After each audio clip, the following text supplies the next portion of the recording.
everyone, I'm Caroline and welcome to my home on the hillside here in Wales. Today I've got 3 crafts for you that I'm sure you'll enjoy, but which one's your favourite? Let me know in the comments below which one you prefer. Right, let's get on with crafting.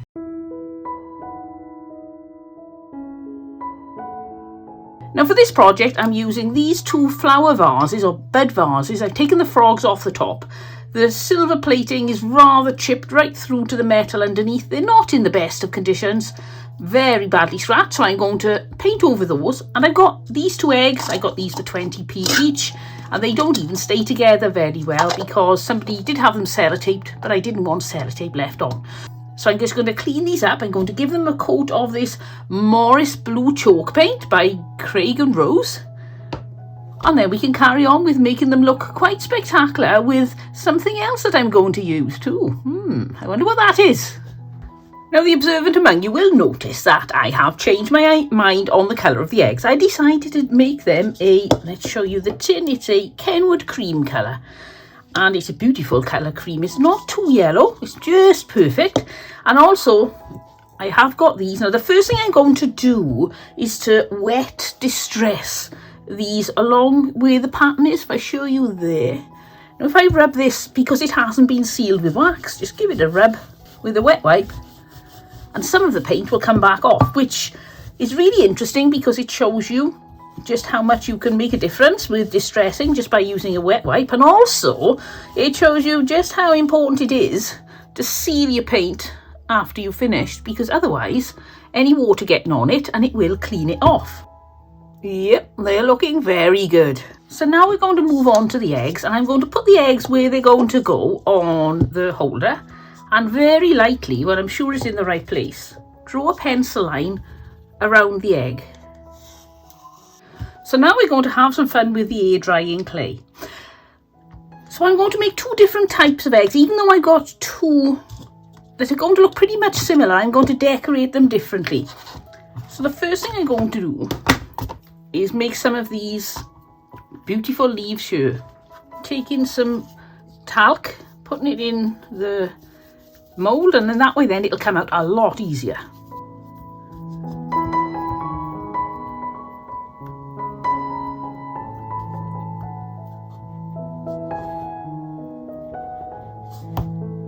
Ah, there's my spider. He lives on my desk. He keeps appearing every now and then disappearing. I think he wants to be a TV star. Always trying to smooth the back of your mould down nicely, because this will save you a lot of work later on. No, go back the other way. Go on, back the other way, back the other way. Go. Don't you argue with me. Go on. You're going to get stuck in the clay. Off you go. Got a spider on my pencil now. Go over there. You go away. Look, he's on my clay now. He's been on my desk for about 2 weeks now. So I'm wondering, if he was your spider, what would you call him, just in case he hangs around longer? I'm probably going to put him out in the garden. I think he'd be happier in the garden.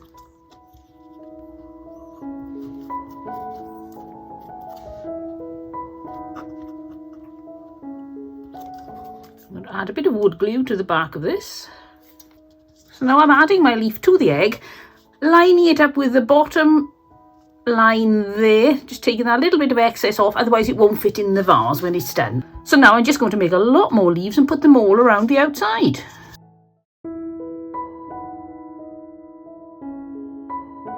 So these eggs have been drying for a while now, and I think we're ready to start the dry brushing. So I'm just going to use the paint from the lid of my pot, and I'm going to take most of the paint off and just brush along these little bits of additions or embellishments, just to bring out all the texture of them. It doesn't matter if you get a little bit on the background, but I'm going to try to keep it mainly to the leaf shapes.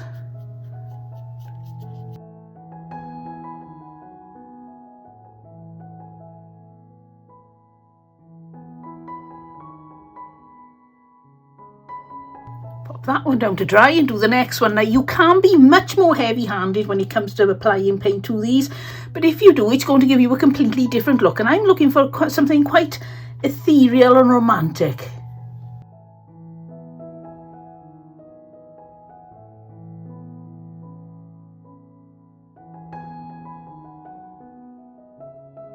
And if you think you've gone a bit heavy-handed in any place, then just give it a rub over with a damp wet wipe, or a piece of damp cloth will do the same job.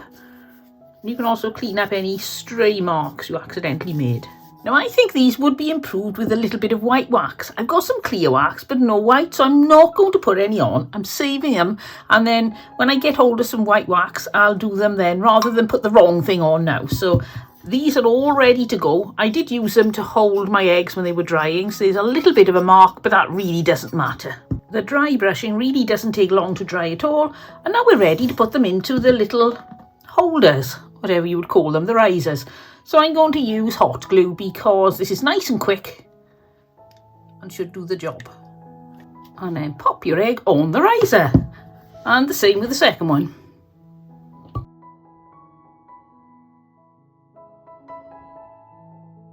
Now these just wouldn't be mine if I didn't put bows on them.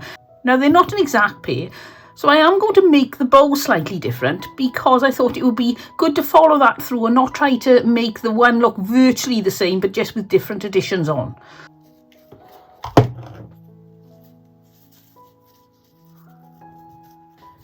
Now you may decide you want to clean up these edges and clear all these bits off. I love them personally, and I even like the fact that these are going to hang on to the floor because they're too long. So let's have a look what these look like up on my display.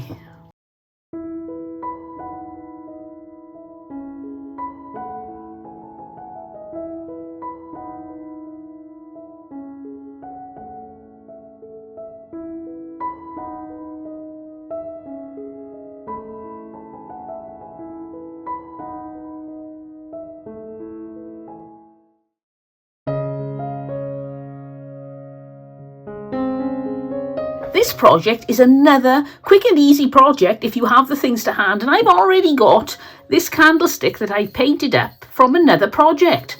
I'm now going to use it on this project, so I just took it off the other one, and that's the beauty of hot glue, is it gives a good bond, but it's not a permanent for life bond on most things. Well, not the glue I use anyway. I've got this basket that you may have seen in my haul video, which I think is going to make a perfect little bird's nest hidey hole. And I've also got this from another project, and they're plastic Easter eggs that I painted with a duck egg blue.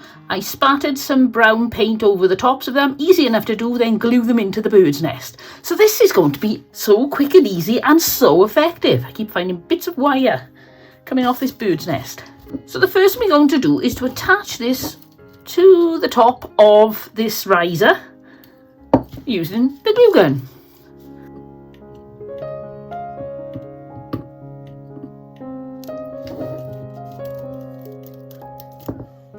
Now, wasn't that easy? And we're well on our way. Oh, typical of me, I've got glue everywhere. I always tend to err on the side of caution, add more glue than I need to. Right, so I can work on this now lying down because that's pretty firmly stuck. And again, I'm not going to make this too permanent because there's no need to commit yourself if you don't want to. So I'm going to pop this nest in here, but I'm not going to glue it because it doesn't need any gluing. Just goes in like that. And look at that. One bird's nest. Now, I don't have a blackbird, and this kookaburra is far too big and it's not going to look good at all. I have a red cardinal, but I think that's far too small. If that red cardinal laid those eggs, then hats off to it. I don't think it did. So that's no good either. So I'm going to have to go with no bird. So that's a bit bare, isn't it? You can't leave it like that. But I'm not going to because you know me and my bows. So I've got some burlap here that I picked up. This was a real silly bargain price. I had 12 rolls of this for £1.49. I'm sure they priced it wrong. That was ridiculously low price. They only had the one pack there, unless they were trying to sell it off. So I'm going to put a bow on the top of this to really look fabulous. I love a good bow. So I put this tail slightly hanging down so I can see where it is.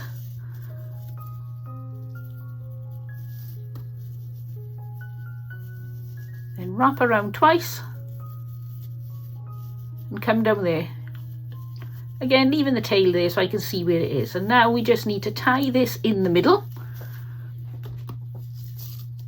I'm going to use some twine And then when I'm happy with where everything is lying, just come around the middle with, I'm using a thin piece of burlap. You could use a little piece of twine again, or you could use a piece of lace, or you could put a thick piece on, the same thickness as the bow, but I just fancy putting a thin piece on.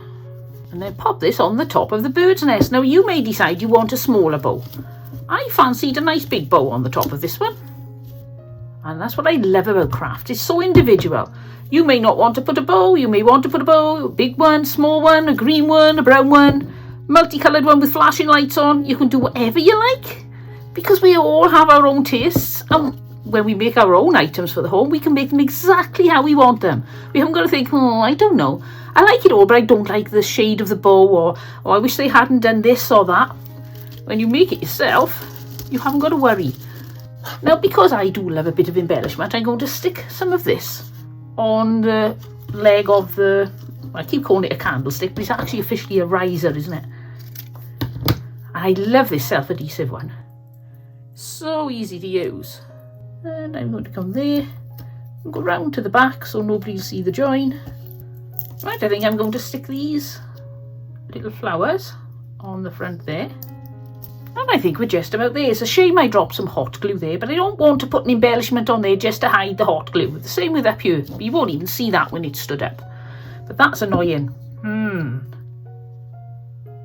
There we go. When that dries, it'll be the right colour. How quick was that? So that was quick, easy, and it's absolutely gorgeous. I love it. That's why I love the simplicity of that. I know it's got a big bow on the top, but for me, that's quite a simplistic bow.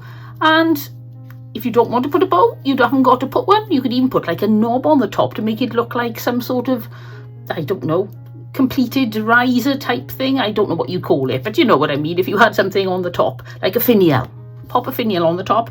So there are a few things you could do if you wanted to change it up more, but I just love the simplicity of this with a little bit of bling here and there. Perfect for my tastes. So let's have a look what this looks like up on my display.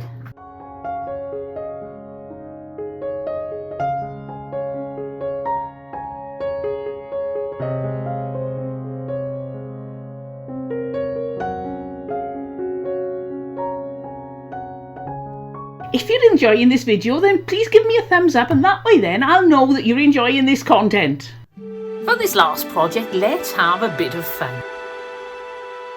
Now this project doesn't look like much, it's a jumble of bits and pieces, but you wait till you see what we make with this lot. So the basis of our project is this bottle, and the first thing I'm going to do, which is going to be underneath other layers, is to add these little cutouts that I got my son to make me with his silhouette machine. So we got fairy dust, and I got this little fairy. So I think that I'm going to need to put one word under the other, so I'll just chop that there, and then we'll put the decors onto the jar.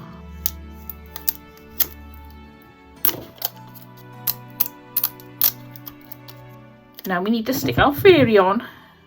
I think she needs to be very close to the words. But now I'm going to cover all that up with this paper. It's tissue paper, it's a shiny one. I'm going to really scrunch it. I want lots of creases in there. It's very therapeutic. So I've got some PVA glue here. It's half PVA glue, half water. And then I'm just going to get to sticking the paper onto the bottle. This is just like being in nursery school again, getting very messy, covered in glue, and oh, it's such fun.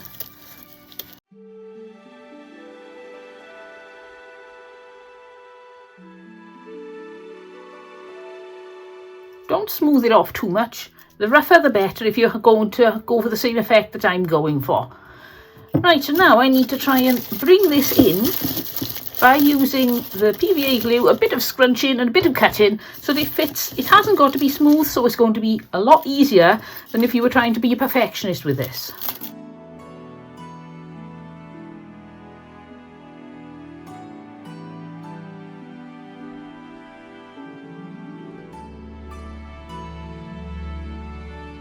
Right, so this is the effect we're looking for. This will get a lot clearer. It's not completely dry. You can see when it's completely dry, it'll just be a little bit rough. Most of this white will disappear. That's just because I haven't had time to dry it thoroughly. I want to get on with making the video. So that can dry as long as the outside's dry. If you try touching it when the outside's wet, you're going to make a mess and tear your tissue paper. Now I've got this string of lights. Most Dollar Tree or pound shop type shops sell them. You can also buy them on Amazon. And you just, like a wine cork, and you press the button and on they come. So we want to get these into the bottle. You may think that these are an awful lot of lights for such a little bottle, but fairy dust is very potent and so it does glow brightly. So if you want it to look authentic, you will need quite a few lights. Oh yes, and if I show you on the bottom, you can see there. They're just all squashed in, but they're doing a marvellous job. Now the only thing left to do is to put a bow on. I'll turn the lights off for now, and I'm going to add a bow because you know me and my bows. So now I just wrap the ribbon around my fingers a few times, then get another piece of ribbon and tie a knot at the middle point, nice and tight, and then you get a bow like this,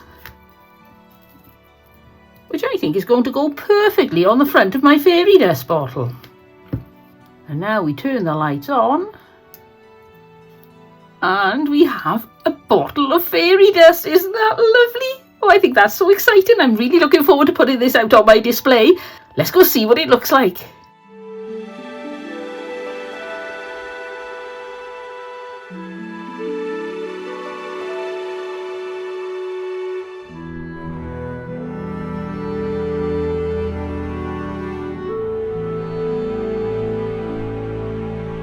Well, I hope you enjoyed that crafting video. Which one was your favourite? Sometimes I find it takes a few days before I can really make my mind up. But what about you? Please let me know in the comments which one you preferred. I'll see you all next time, but until then, don't forget, have fun. Bye!